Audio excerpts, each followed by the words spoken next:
morning, everyone, and happy Saturday. My name is Callie, and this is another weekend of clarinets, cats, and coffee. And if you take a look behind me, we finally see a little Luke, and as is normal, he is taking a nice, cozy nap in the middle of the afternoon while I'm recording this. So he will not be coming over to say hello. Or maybe he will. I don't know. Maybe he'll surprise us and wake up and come and visit.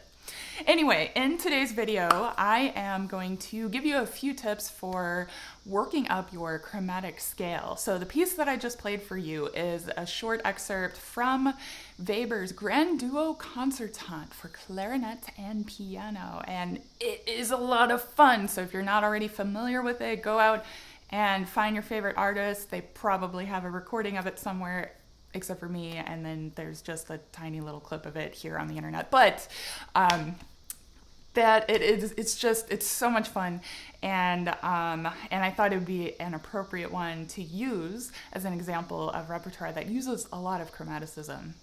The application that I just played that for you on was called the TomPlay app, and it's a sheet music application where you can play along with backing tracks that are recorded by real musicians. You can change the tempo to go faster or slower, whatever you need. You can loop little chunks, and I definitely did a little bit of looping on this to practice lining up a couple of things with the piano.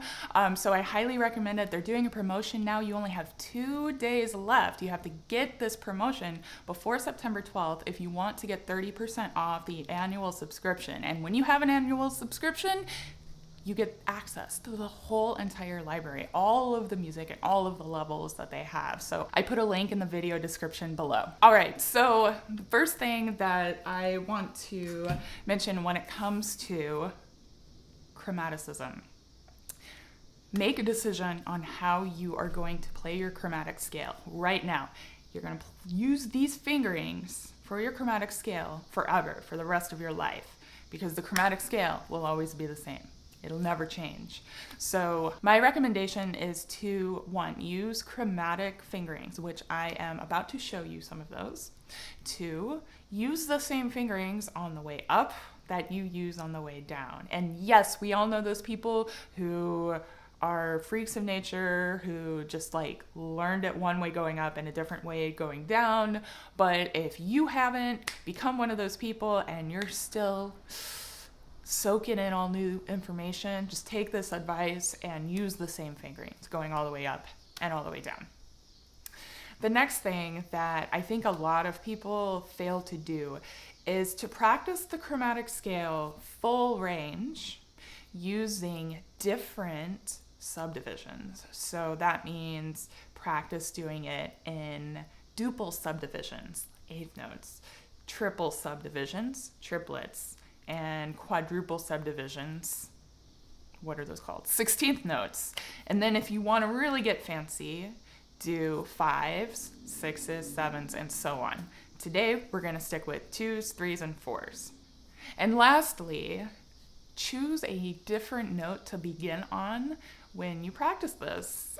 Don't always start on low E when you're practicing your scale going up and down, because not every scale starts on low E. So you want to challenge yourself to be able to track where you are in the chromatic scale starting on any note. So the Albert Scale Book is a great scale book that has the chromatic scale starting on different notes. The downside is that it only practices that in 16th notes. So you could actually make up your own little chromatic exercises starting on whatever notes you decide on. And you could do 2-octave chromatic scales, doing 2s, 3s, and 4s. You could do 3 octaves, whatever you want, but just make sure you keep things fresh and you're not just doing the exact same thing every single day, time after time. You want to make sure that you're a flexible player and you can start on any note. Okay, so the first thing we're going to do is we are going to figure out pinky fingerings. So I'm going to start on low E, and I am just going to show you the pinky fingerings that I recommend in using for the chromatic scale. These fingerings on low E, F, and F sharp are the same fingerings that you'll use one register higher on B, C, and C sharp as well, okay? So I recommend anchoring this pinky here. You don't necessarily have to press this down if you don't want to, but you want to have this ready to go on the F key. Okay, so you play your E with your left hand pinky, F with the right, F sharp with the left, and then you go up chromatically. So a long time ago, I wrote a little chromatic scale loop that viewers can practice. So I'll put a link to that below, but it's pretty simple. You just practice.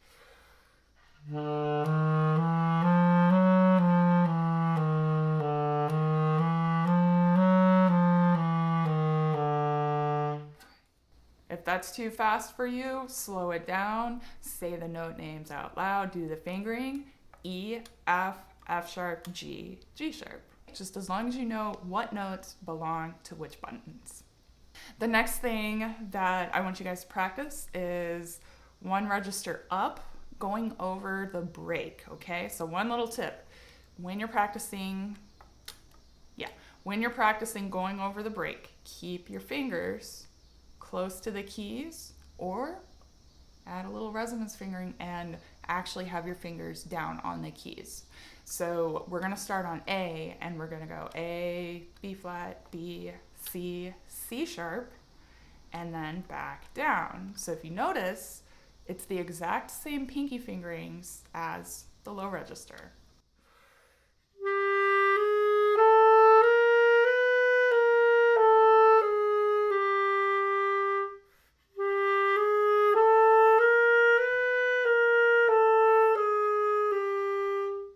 So get used to that pattern, use full air support, keep your fingers close, and you'll get a really nice smooth transition chromatically going over the break.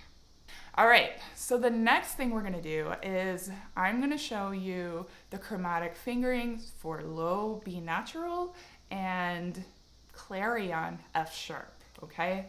So this one is really important to use in chromatic passages because it eliminates little bloops that can happen with messy fingers, okay? So normally we played a low B with the middle finger there, but listen to what that sounds like going from B flat to B.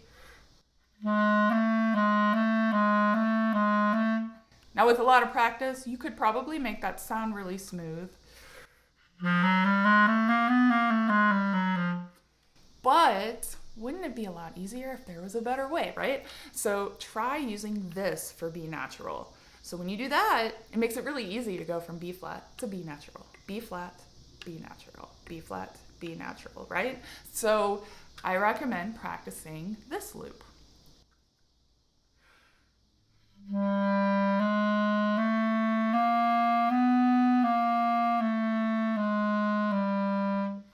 And if you keep your fingers close or somewhat close, it will make the chromatic scale easier to play faster.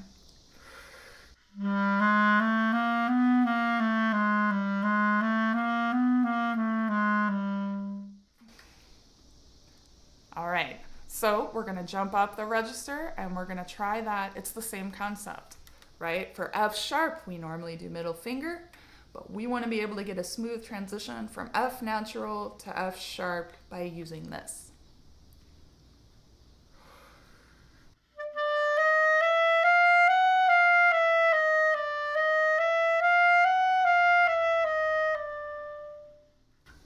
So pretty simple there.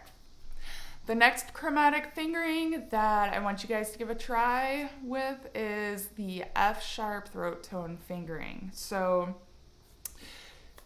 this one can be a little bit more confusing for some, so you might want to spend a little bit of time really trying to get used to where this is and how it feels and how it sounds, okay? So instead of playing throat tone F sharp with just your front finger, keep your thumb on the F key, okay? Remember, this is supposed to make it easier going from F to F sharp. So keep your thumb here on the F key and press the bottom two side keys here.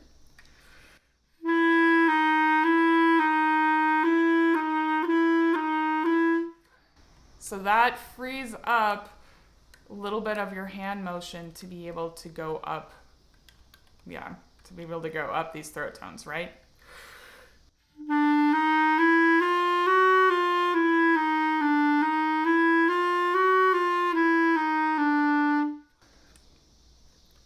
All right, so there's the chromatic F sharp fingering. Now, there's one more tricky little fingering that I really hate, so I don't do it. But it's important for people to know that it exists because maybe you will like it and maybe you will use it. And that is the fork fingering for E flat. So instead of using your side key, you can use this guy. So some people find this a lot easier to play E flat in your chromatic scale.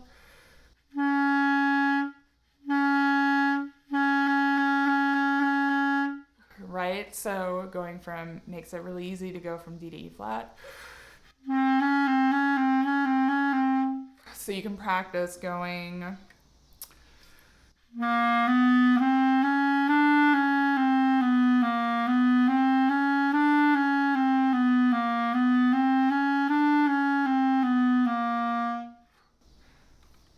So I'm not going to say you got to use that fingering because I don't use it and I don't like it, but follow your heart. It's a pretty cool little key there if it doesn't bother you to use this key, okay?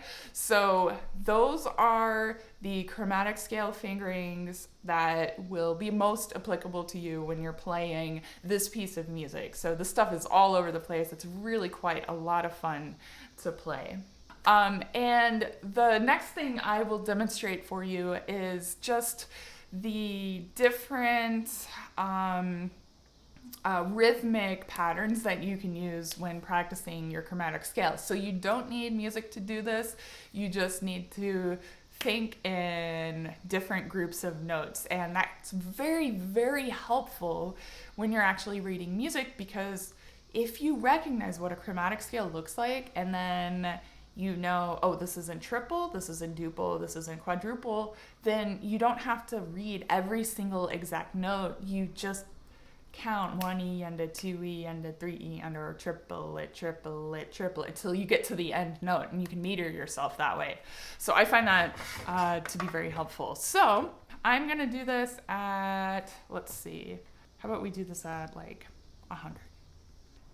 I'm going to do 2 octaves starting from C, but you could do this however you want.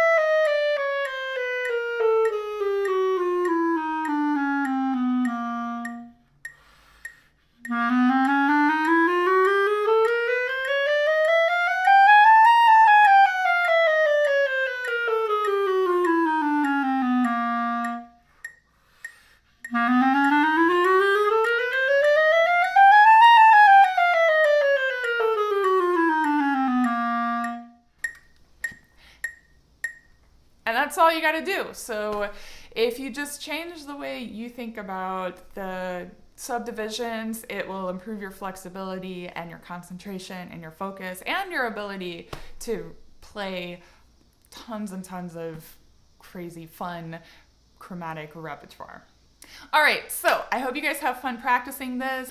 If you get the tom play out, be sure to let me know. And if you're on the practice group, try recording yourself playing with the tom play app and throw it up there on the Facebook group so we can all hear you guys.